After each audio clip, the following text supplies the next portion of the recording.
Et après le journal, nous revenons au plateau avec nos invités pour la suite de cette émission. Nous abordons notre troisième sujet, direction le Sénégal. Human Rights Watch dénonce une répression sous Macky Sall.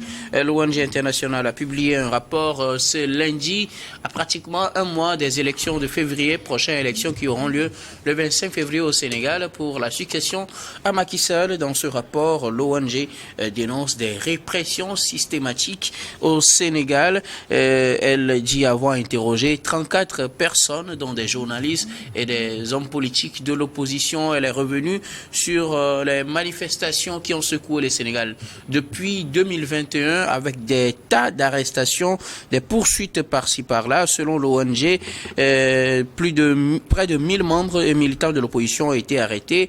Des journalistes emprisonnés, au moins 37 membres ont été tués, 37 personnes plutôt ont été tuées dans les échauffourées qu'on avait connues depuis 2021 jusqu'à la fin de l'année 2023. Il accuse donc le pouvoir du président sortant, ou disons-le comme ça, Macky Sall, d'être derrière ces massacres au Sénégal, ce que le Sénégal n'accepte pas. Pour la ministre sénégalaise de la Justice, toutes les libertés politiques et d'opinion reconnues, acceptées et sont exercées donc dans le pays, dans la paix, la stabilité et le respect des principes républicains et démocratiques. Le Sénégal n'en est pour rien. Adam. Oui, vous savez, je pense que lorsque Human Rights Watch, c'est une institution véritablement qui fait un travail scientifique. C'est vrai, des fois, il a des positions assez tranchées sur des attitudes de nos gouvernants en Afrique. Mais lorsque vous regardez très bien, je pense que il y a des éléments factuels qui permettent de justifier, en tout cas d'apprécier ces rapports-là. Vous constaterez que avant l'expression de Macky Sall de pouvoir briguer, ou la tentative de pouvoir briguer, disons-le comme ça, puisque c'est de ça qu'il s'agit, la tentative de pouvoir briguer un troisième mandat, une tentative. N'a jamais une tentative. dit qu'il voulait briguer un troisième mandat. Mais en tout cas, tous les leviers de l'esprit. Mais il n'a jamais dit aussi non, qu'il ne le briguera pas. Donc de toutes les façons, qu'il ne va pas se présenter. Non, c'est après. Mais je pense que après que cette tentative-là soit échouée, vous constaterez que la répression, en tout cas, disons-le comme ça, en tout cas toutes les répressions, toutes les tentatives d'expression en ce qui concerne les libertés individuelles ont été pratiquement réprimées au Sénégal. Et la plupart du temps, ce sont les opposants. Le cas de Ousmane Sonko est un cas avéré qui personne ne peut le nier aujourd'hui, mais également c'est un journaliste qui était aujourd'hui également en disgrâce, dans la mesure où le Sénégal est connu pour être un pays où les libertés individuelles et collectives ont toujours eu droit de cité dans ce pays-là. Il était considéré comme un modèle en Afrique de l'Ouest, dans ce sens-là, qui pratiquement était un modèle pour certains pays. On ne cessait donc de le citer. Mais je pense que ces derniers temps, nous avons beaucoup d'éléments qui ne nous permettent plus de pouvoir citer le Sénégal comme étant un modèle dans la préservation des libertés individuelles et collectives. Je pense que les éléments sur lesquels se base l'ONG sont des éléments qui sont puisés sur le territoire sénégalais, et je pense que lorsque nous lisons un peu l'actualité au niveau du Sénégal, personne ne peut dire le contraire. C'est en ce sens que je dis, il faudrait véritablement que au lieu de soutenir, en tout cas de venir porter des contradictions par rapport à ça, je pense qu'il faudrait véritablement mettre tout en place, parce que nous avançons vers des élections, et lorsque ce rapport-là sort, c'est justement pour interpeller le pouvoir de Macky Sall à pouvoir permettre à ce que on puisse avoir un climat favorable à des élections apaisées et des élections assez civilisées et partagées, pour que le Sénégal ne puisse plus continuer dans cette voie-là, parce que c'est ce qui serait quand même dommage pour ce pays-là, qui est connu pour plus ou moins organiser des élections sans violence, mais si ces élections-là ne sont pas pour le temps acceptées, et nous savons que en tout cas, ce mal-là gangrène pratiquement tous les pays de la CEDEAO. Le Sénégal ne fait pas exception, mais il faudrait quand même qu'on ait un climat qui permet aux gens de pouvoir exprimer volontairement leur opinion. Alors, est-ce que le timing choisi par Human Rights Watch pour sortir ce rapport est l'idéal? Parce qu'on sait qu'on est à un mois de l'élection présidentielle, quand on connaît les tensions qui secouent ces derniers temps le Sénégal. Oui, on aurait voulu mieux.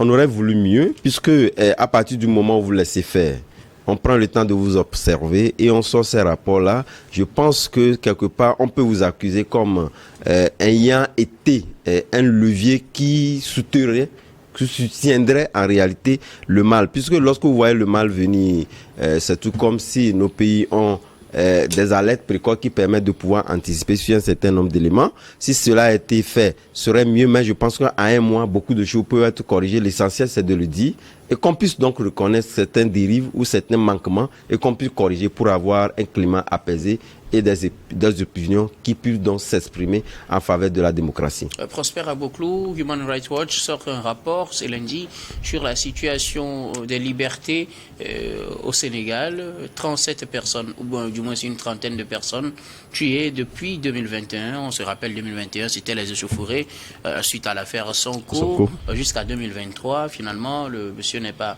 retenu pour la présidentielle.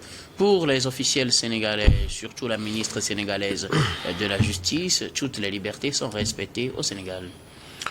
Oui, moi, je ne donne pas trop de crédit à ces organisations, ces organismes qui ne viennent que consulter le mal en Afrique. Ça, c'est pas nouveau. On savait qu'il y a eu déjà des répressions au Sénégal. Vous et nous, mais là, c'est documenté. Oui, documenté avec 34 personnes. Oui, sur les millions de l'opposition et oui, des journalistes, des millions de la société civile. Oui, des millions, sur des millions de Sénégalais. Moi, je ne mets pas en doute le fait qu'il y a eu qu'on appelle des transgressions, des répressions, transgressions et autres là. Mais je crois quand même que tout cela est politique. Ce sont des manœuvres dilatoires pour pouvoir désorienter encore, c'est-à-dire diviser de plus les Africains. Vous savez, vous êtes d'accord avec moi que je ne suis pas un gros fan donc qu'on appelle des élections. Moi, je suis presque anarchiste. Hein. Je comprends un peu les anarchistes par rapport à au développement donc de leur philosophie. Par rapport à, donc, l'instabilité de nos États provient donc de ces rapports-là. Vous pensez que tout de suite, là, en sortant ce rapport-là, à quelques semaines seulement des élections au Sénégal, vous pensez que ça va ramener la calmie? Il y a déjà le problème de Sonko sur le terrain.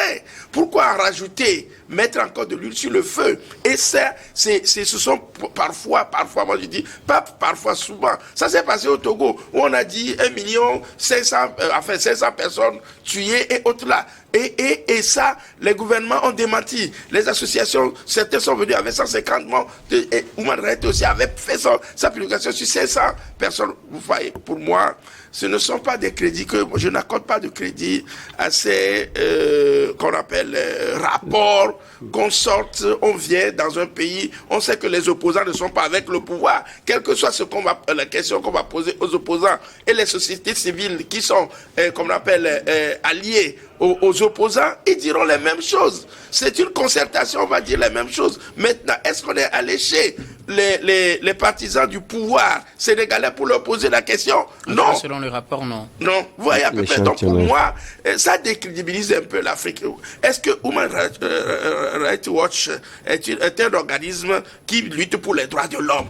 Et ce qui s'est passé en Libye, il nous a fait le rapport. Ce qui s'est passé, comme on appelle, en Irak, quand les Américains ont tué là-bas, en Afghanistan, non, il faut qu'on cesse de nous troubler en Afrique. Pour moi, je ne donne aucun crédit à cela. C'est vrai, il y a eu, nous-mêmes nous l'avons constaté, les Sénégalais ont parlé, on a suivi beaucoup qu'on appelle d'informations sur ce qui s'est passé avec les jeunes qu'on appelle à la culotte de Ousmane Sonko. On parlait des échauffourées. Des échauffourées qui sont déroulées avec des arrestations. On est au courant maintenant que à l'approche, au moment où on doit chercher la calmie pour qu'on aille paisiblement aux élections, on remonte encore, comme on appelle, l'adrénaline. Et maintenant, ça va remonter pour que les élections ne soient pas tranquilles. Et si les élections ne soient pas tranquilles, pour moi, je n'accorde aucun crédit à cela. Et je me plains plutôt pour l'Afrique.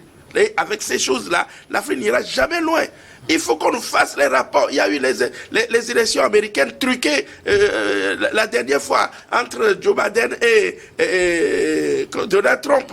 Tout ça là. Ça, c'est ce que Donald Trump dit. Ouais, c'est lui. Il faut que Human Rights enquête sur ça aussi. Pour qu'on n'arrive pas à enquêter dans les pays dits développés Et c'est seulement en Afrique subsaharienne qu'on vient pour nous produire des rapports bidons qui font, qui déclenchent la guerre entre les gens de la même nation. Donc moi je dis tout simplement que je suis encore triste parce que ce sont des rapports comme ça que les gouvernements même prennent au sérieux. Je serai à la place du gouvernement sénégalais, je retirerai ce qu'on appelle ce rapport-là et envoyer Human Rights un temps soit peu à ses chères études. Donc pour moi, franchement, je délire peut-être par rapport à cela, mais c'est ma conception des choses. Merci beaucoup.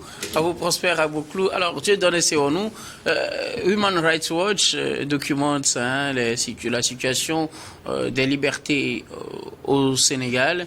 37 personnes tuées lors des manifestations depuis 2021 jusqu'à 2023 au Sénégal. Quand on parle de ces manifestations, on fait directement le lien avec le cas Sonko. Pour l'organisation, les droits et les libertés des Sénégalais n'ont pas été respectés.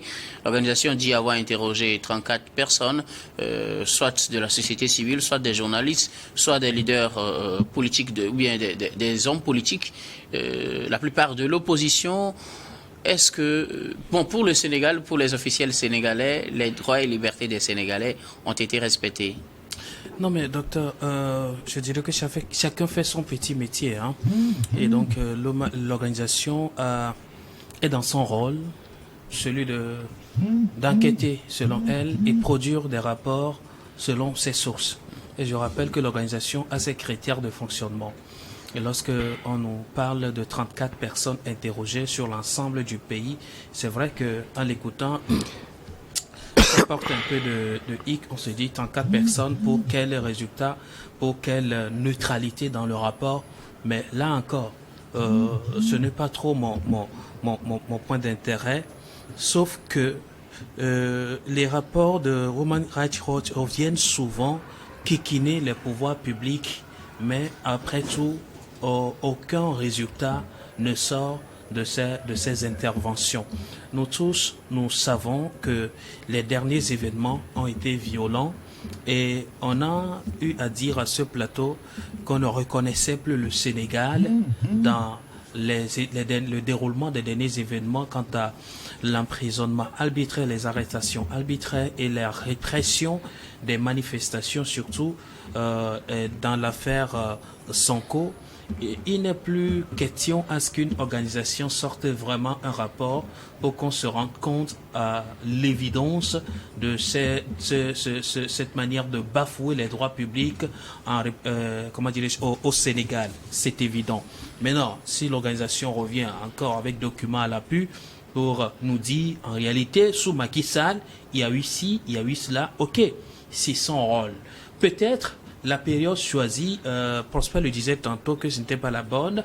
Moi, je vais peut-être nuancer un peu pour dire les périodes électorales sont des périodes par excellence de potentielle violence et de potentiel bafouement des droits humains. Alors, si on choisit de pareilles périodes pour attirer l'attention de plus d'un sur le respect des droits humains, le respect de la vie humaine, je pense que c'est aussi un plus, c'est aussi quelque chose pour faire comprendre au pouvoir public qu'en réalité, vous avez des yeux sur vous, vos pas, vos gestes sont analysés et aussi calculés et en fonction de ce que vous faites, il y aura forcément un rapport qui sortira de vous. C'est vrai. Alors le timing ne pose pas de problème. Ne me pose pas de problème en réalité, moi. En soi, c'est un petit document qui ne dira rien, il ne dira pas grande chose à quelqu'un, qui n'amènera pas Macky Sall peut-être à la CPI, qui n'amènera pas peut-être le gouvernement Sall devant les tribunaux, mais ça entache quand même la gouvernance de quelqu'un, qu'on dise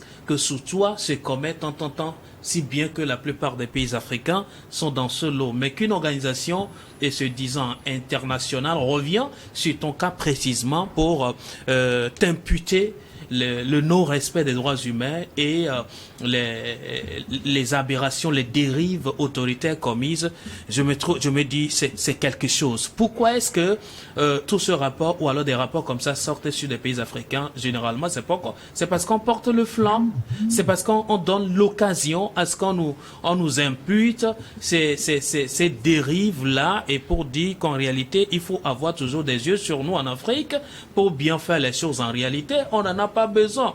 On aurait pu peut-être faire les choses autrement et dans une autre forme de gouvernance, et on vivrait plutôt dans une stabilité, dans une paix qui ne dirait pas son nom. Mais malheureusement, chaque fois, il faut faire référence à des critères occidentaux pour nous épingler. Des fois, ça ne fait rien, ça ne dit rien à personne, mais c'est une note qui est indélébile et qui entache plutôt l'image des autorités africaines. Donc, en soi, publier un tel rapport, je dirais, mais oui, et puis après. Oui, et puis après.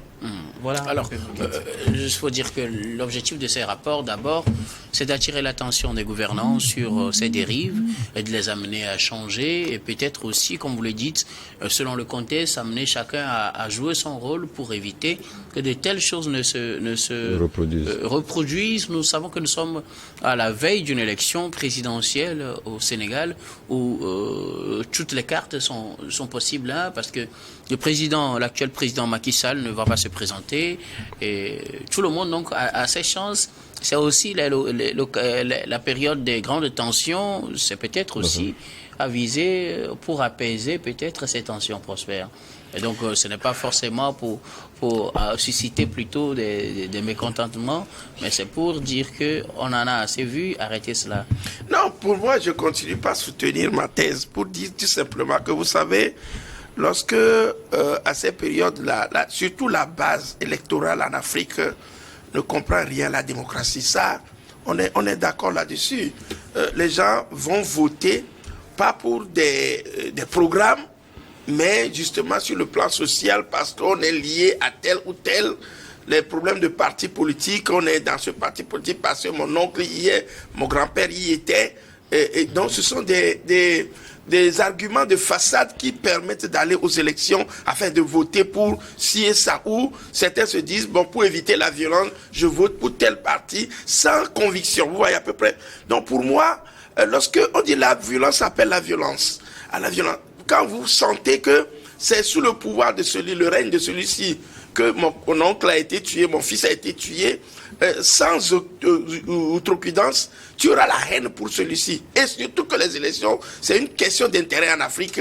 Moi, je continue pas à dire que la publication de ces rapports-là à la veille des élections sont plutôt, pour moi, incendiaires. C'est-à-dire, c'est pour remonter l'adrénaline auprès des jeunes, surtout qui ne comprennent rien. Et vous allez voir, ce qui veut dire tout simplement que, pour conclure, pour dire que souvent quand ces rapports-là sortent et après les élections, c'est la bagarre, c'est les tueries qui s'ensuivent parce que les gens s'en prennent, ils se disent, voilà, les élections ne sont pas correctes, il y a eu fraude, et ceux-là qui ne comprennent même rien à la situation se prononcent, ils sortent dans les rues et il y a la répression qui suit. Et le lendemain, Human Rights Watch, c'est ça son élément de travail, c'est sa première matière, donc lui il attend ça, et il le sort. Et on publie, on dit ce pouvoir-là est carnassier. Merci beaucoup à vous. Nous allons marquer une nouvelle pause, puis on revient tout de suite pour la dernière partie de cette émission.